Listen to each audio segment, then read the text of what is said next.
परीक्षाओं की तैयारी के लिए चैनल को सब्सक्राइब करें और नोटिफिकेशन के लिए बेल बटन पर क्लिक करना ना भूलें। Hello friends, my self Pankaj और स्वागत है आपका लॉजिक गुरु में। जी हाँ दोस्तों, ये है हमारा वीडियो नंबर 9 मतलब लेक्चर नंबर 9 जो है प्रोग्रामिंग विद ASP.NET का। जी हाँ दोस्तों, programming with ASP.NET PGDC second same Makhanlal Chaturvedi का ये सब्जेक्ट है जो कि हमारा है लेक्चर नंबर 9। अगर आपने लेक्चर नंबर 8 नहीं देखा है तो लेक्चर नंबर 9 आपको समझ में नहीं आएगा। पहले आप लेक्चर नंबर 8 देखिए, तभी 9 नंबर लेक्चर आपको समझ में आएगा, क्योंकि उसी को हम आगे कंटिन्यू करेंगे। तो ज़्यादा समय नहीं लेते हुए इसको स्टार्ट करता हूँ। अगर आप हमारे चैनल पर नए हैं तो चैनल को सब्सक्राइब कर लीजिए, वीडियो को लाइक करना ना भूलें और नोटिफिकेशन के लिए बेल बटन पर ज़रूर क्लिक करें, ताकि जब भी कोई हम नए वीडियो को अपलोड करें तो आपको नोटिफिकेशन ज़रूर मिल जाए। और कमेंट करके हमें ज़रूर बताइए कि किस टाइप का वीडियो आपको चाहिए और ये वीडियो कैसा आपको लगा। तो ज़्यादा समय नहीं लेते हुए इसको स्टार्ट करता हूँ।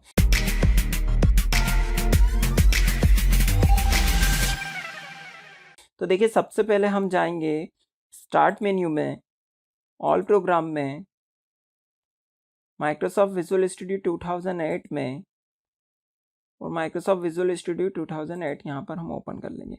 चलिए आगे के टॉपिक हम क्लियर करेंगे। कौन कौन से टॉपिक है, पहले हम हमारा पुराना प्रोजेक्ट ओपन कर लेते हैं। उसके लिए हम फाइल में जाएंगे, ओपन में जाएंगे और वेबसाइट पे क्लिक करेंगे। इस बार न्यू नहीं ले रहे हैं, हमको वही वाली वेबसाइट ओपन करना है। कहाँ सेव करी थी मैंने, देखिए मैंने इसको ये ASP के लेक्चर 8 नंबर के फोल्डर में वेबसाइट 1 नाम से सेव करी थी। इसको मैं ओपन कर लेता हूँ। चलिए, तो ये ओपन हो रही है और ये इसका पूरा कोड ओपन हो गया है ना। और ये पास वाला जो पेज है ये इसका डिज़ाइन वाला पेज है। ठीक है, ये कोडिंग वाला पेज है और ये इसका डिज़ाइन वाला पेज है। डबल क्लिक करते हैं तो कोडिंग वाला पेज आ जाता है और इस पे जाते हैं तो डिज़ाइन वाला पेज आ जाता है। तो ये हमने यहाँ पे क्या क्या देख लिया था, हमने यहाँ पे देख लिया था फ्रंट एंड बैक एंड की कनेक्टिविटी, मतलब कनेक्शन ऑब्जेक्ट का यूज़ करके, एक तो वो देख लिया था। उसके बाद हमने नया रिकॉर्ड ऐड करना देख लिया था, कैसे नया रिकॉर्ड सेव करते हैं। तीसरे नंबर पे हमने देख लिया था डेटा बाइंडिंग, या फिर डेटा को एक्सेस करके फ्रंट एंड पे शो करना। ये 3 कंसेप्ट हमने देख लिए थे। अब आगे के कंसेप्ट क्या आते हैं, डेटा को एडिट करना, डिलीट करना। ये सारे कंसेप्ट जो जो आपके सिलेबस में दिए हैं वो सारे मैं आपको बताऊंगा। एडिट, डिलीट, अपडेट, ये बचे हुए हैं, ये 3 चीज़ें बताऊंगा। तो ये जो यूनिट है हमारी ख़त्म हो जाएगी। तो चलिए सबसे पहले हम क्या करते हैं, रिकॉर्ड को ऐड, ये सारे अगर डिलीट करना हुआ या फिर अपडेट करना हुआ, उसके लिए हमें रिकॉर्ड को पहले एडिट करना होगा। उसके लिए हमें एक ड्रॉप डाउन लिस्ट लेना होगी। ड्रॉप डाउन लिस्ट लेने के लिए हमें टूल बॉक्स में जाएंगे और यहाँ पर आपको मिलेगी ड्रॉप डाउन लिस्ट।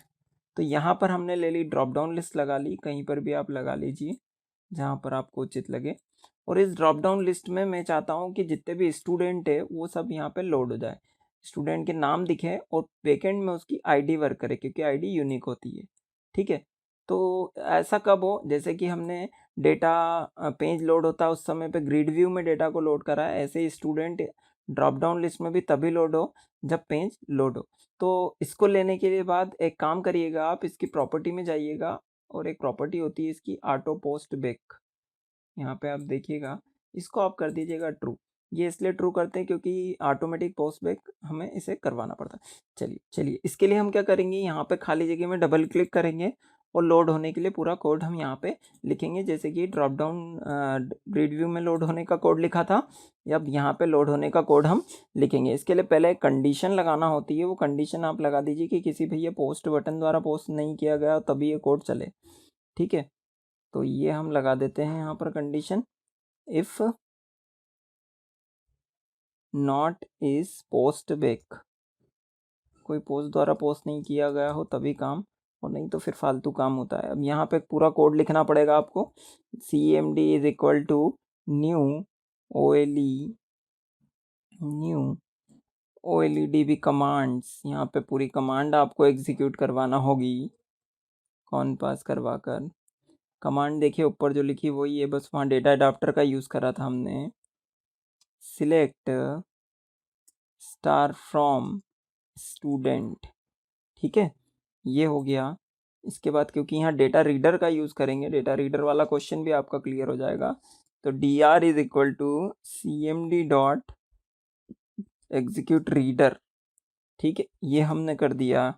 उसके बाद ड्रॉप डाउन लिस्ट में हमें लोड करना है, तो ड्रॉप डाउन लिस्ट की दो प्रॉपर्टी होती है, एक डिस्प्ले वाली प्रॉपर्टी और एक बैकएंड में काम करने वाली वैल्यू। तो डिस्प्ले में नेम वगैरह दिखाई देते हैं, वो कॉमन हो सकते हैं, लेकिन पीछे जो बैकएंड में चलता है वो यूनिक आईडी होती है और उसी के बेस पे पूरे ऑपरेशन परफॉर्म किए जाते हैं। तो हम दोनों प्रॉपर्टी यहाँ पे सेट कर देते हैं। उसका नाम है हमारा drop down list 1 dot data text field. इसमें हम दे देते हैं, हम इसमें एस नेम दिखाना चाहते हैं, इसमें स्टूडेंट का नाम जो फील्ड का नाम था हमारा वो, और इसमें दे देते हैं हम drop down list 1 dot value field. Value field में हम क्या दिखाना चाहते हैं, आईडी।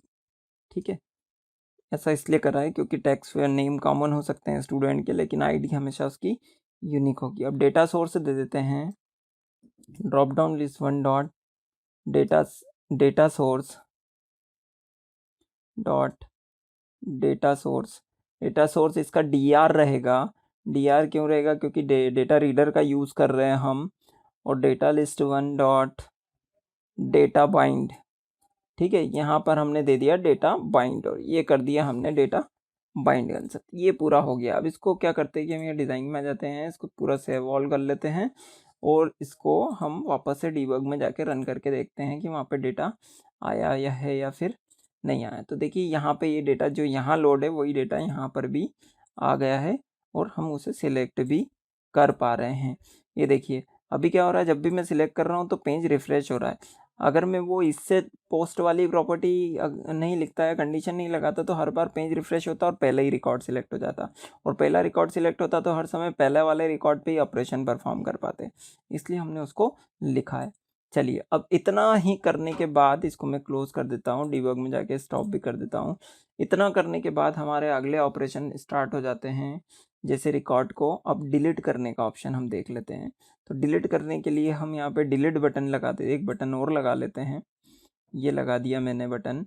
ये बटन के ऊपर अगर आप नाम देना चाहें तो नाम दे दीजिएगा। प्रॉपर्टी में जाकर मैंने लिख दिया डिलीट, और इस बटन के ऊपर हम डबल क्लिक करके कोडिंग कर देते हैं। क्या लिख देते हैं, cmd is equal to new. कभी भी आपको कोड लिखना है तो cmd से लिखाता है ना। यहाँ पर हमने कॉन को पास कर दिया और यहाँ पे हमारी कमांड हमने लिखी। डिलीट के लिए कोड होता है डिलीट फ्रॉम टेबल का नाम स्टूडेंट, डिलीट फ्रॉम स्टूडेंट। लेकिन यहाँ स्पेसिफिकेशन बताना पड़ता है कि किस स्टूडेंट के रिकॉर्ड को आप डिलीट करेंगे, तो उसके लिए बताएंगे वेयर आईडी, जिसकी आईडी क्या हो, जिसकी आईडी हो drop down list 1 dot selected value. मतलब ड्रॉप डाउन लिस्ट के अंदर से जो वैल्यू है, वैल्यू अपन ने यूनिक दी है ना, जो हो वो यहाँ से डिलीट हो। तो इस प्रकार से आपको ये सारे काम करना होंगे। ठीक है, ये हमने यहाँ पे कर दिया।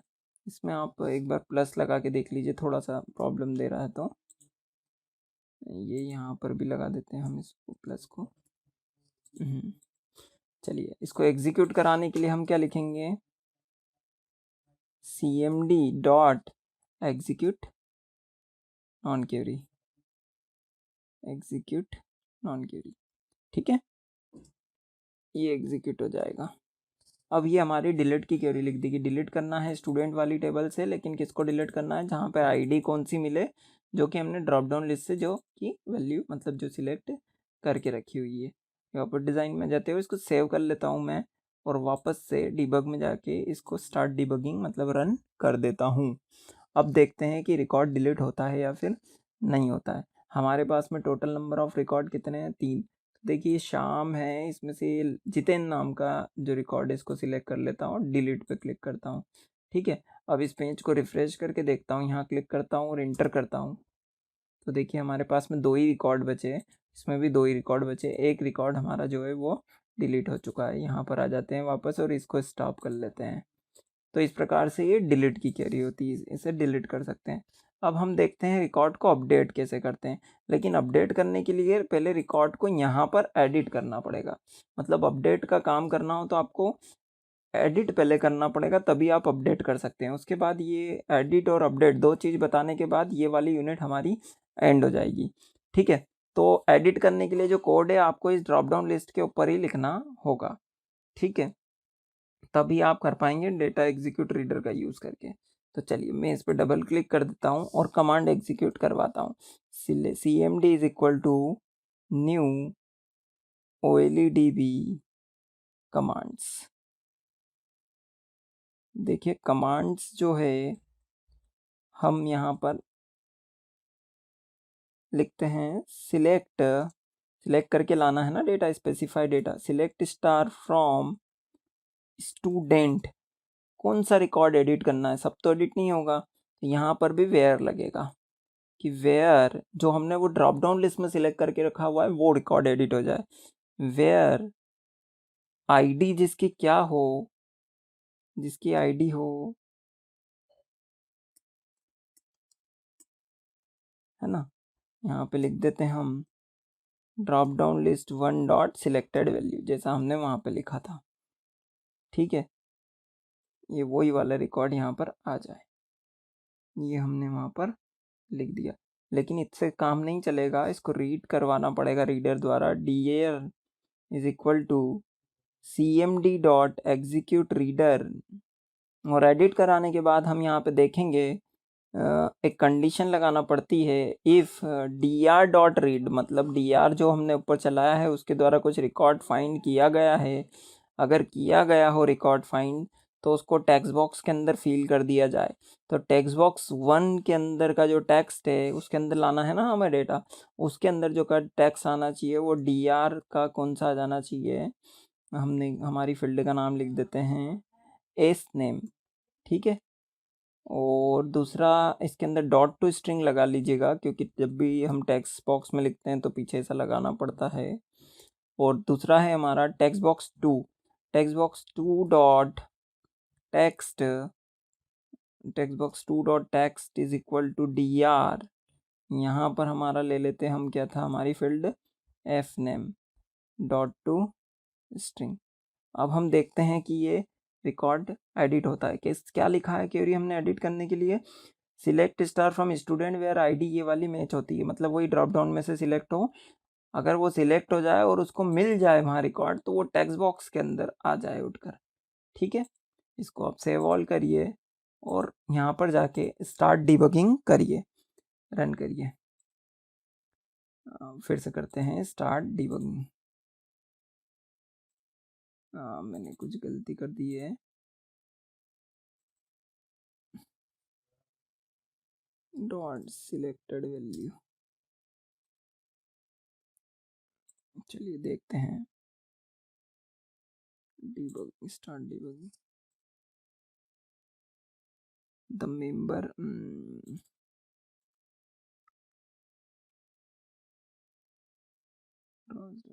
Selected value. इसको क्या एरर आ गई है, जबकि अच्छा ये सॉरी मैंने यहाँ पर ये पीछे ये लगा दिया, नहीं लगाना था। चलिए पहले नहीं लगाया था हमने, तो वो हम थोड़ा सा भूल गए थे।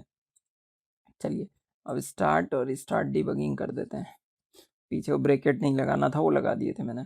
तो देखिए ये आ गया। अब यहाँ से जो रिकॉर्ड आप सिलेक्ट करेंगे वो आपके रिकॉर्ड यहाँ पर एडिट हो गए, दिख रहे हैं, ये आ गया। शाम को सिलेक्ट करेंगे तो शाम का रिकॉर्ड आ गया। अब इनको आप डिलीट तो कर ही सकते हैं, जो भी रिकॉर्ड सिलेक्ट है, नया रिकॉर्ड आप इंसर्ट कर सकते हैं, और अपडेट का बटन लगा के अब इनमें आप चेंजेस करेंगे तो वो अपडेट भी हो जाएगा। एडिट, अब एक्चुअल में एडिट हमने किए ही इसलिए क्योंकि हमको अपडेट करना है, बिना एडिट करे तो हम अपडेट कर नहीं सकते, तो इसको मैंने अभी क्लोज कर लिया। एडिट करना आप सीख गए, इसी के ऊपर डबल क्लिक करके पूरा कोड, ये वाला आपको एडिट का कोड आपको लिखना होगा जो ये सेक्शन में लिखा हुआ। ये एग्जीक्यूट रीडर का भी एग्जाम्पल है आपका, डेटा रीडर का। अब एडिट करने के, अपडेट करने के लिए हमें कोड लिखना है, तो उसके लिए हमें एक बटन ले लिया हमने, और बटन के ऊपर आप प्रॉपर्टी में जाके अपडेट लिख दीजिए। अब अपडेट का कोड आप यहाँ पे लिखिए। अपडेट का कोड वही हमारी एसक्यूएल की क्वेरी चलती है उसी प्रकार से चलेगा। cmd is equal to new OLEDB command. ठीक है, यहाँ पे पास कराया हमने। अब यहाँ पे हम लिखेंगे अपडेट का कोड, अपडेट अपडेट टेबल का नाम सेट और फील्ड के नाम। पहले फील्ड का नाम हमारा क्या है, स्टूडेंट का नेम एस नेम, ठीक है। उसमें हमें अपडेट कराना पड़ेगा टेक्स्ट बॉक्स की वैल्यू। तो सिंगल कोड अंदर आए, डबल कोड अंदर आए, प्लस प्लस अंदर आए, text box 1 dot text dot to string आप यहाँ पे लगाएंगे, ठीक है। ये पहला अपडेट करा, फिर ये यहाँ पे सिंगल कोट के बाद कॉमा लगाया। फिर अब दूसरा अपडेट क्या करना, F name is equal to single quote अंदर आए, डबल कोड अंदर आए, प्लस प्लस, फिर यहाँ पे हमने लिखा text box 2 dot text dot to string, ठीक है। तो ये हमने यहाँ पे अपडेट का पूरा कोड लिख दिया। अब अपडेट अगर मैं इतना लिखकर छोड़ दूंगा तो सारे ही रिकॉर्ड अपडेट हो जाएंगे। हमें तो एक स्पेसिफिक डेटा अपडेट करना है ना, तो यहाँ पर भी हमें वेयर लगाना पड़ेगा और बताना पड़ेगा कि कौन सा रिकॉर्ड अपडेट करना है। तो वेयर जिसकी आईडी क्या हो वही वाली,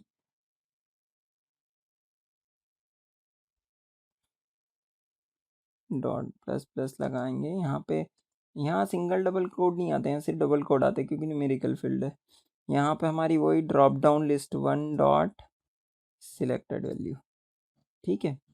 और इसको एग्जीक्यूट कराने के लिए आपको पता है क्या लिखते हैं, cmd dot execute non query. तो ये हमारी अपडेट की क्वेरी हो गई, ठीक है। इसको आप सेव करें।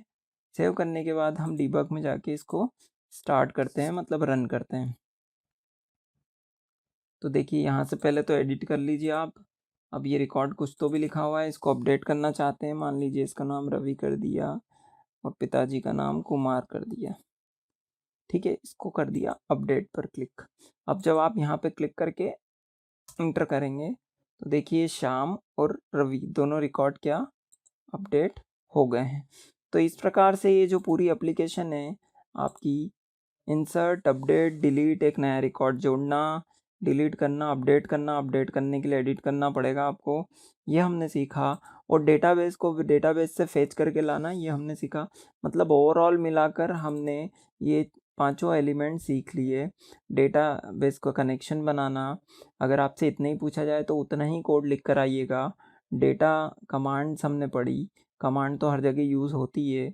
डेटा एडाप्टर हमने पढ़ा, डेटा एडाप्टर का यूज़ अधिकतर ग्रिड व्यू में डेटा को फिल करने में किया था हमने। डेटा रीडर का यूज़ हमने ड्रॉप डाउन लिस्ट में डेटा को लाने और उससे रिकॉर्ड को एडिट करने के लिए किया। और डेटा सेट तो वो ऑब्जेक्ट है जिसमें डेटा रीडर द्वारा डेटा रखा जाता है। तो ये सारे ऑपरेशन आपके सामने हैं, आप धीरे धीरे स्क्रॉल करके नोट कर लीजिएगा पूरी एप्लीकेशन। लेकिन ये वीडियो देखने से पहले आप वीडियो नंबर 8 ज़रूर देखिए, पहले का वीडियो देखिए, तो ये वीडियो आपको समझ में आएगा, ठीक है दोस्तों। तो मैं आशा करता हूँ वीडियो आपको पसंद आया होगा। ये आपकी यूनिट एंड हो चुकी है। अगर ये वीडियो आपको पसंद आया तो वीडियो को लाइक करना और दोस्तों के साथ शेयर करना ना भूलें। अगर आप हमारे चैनल पर नए हैं, चैनल को सब्सक्राइब करिए और कमेंट करके हमें बताइए वीडियो आपको कैसा लगा। Thank you.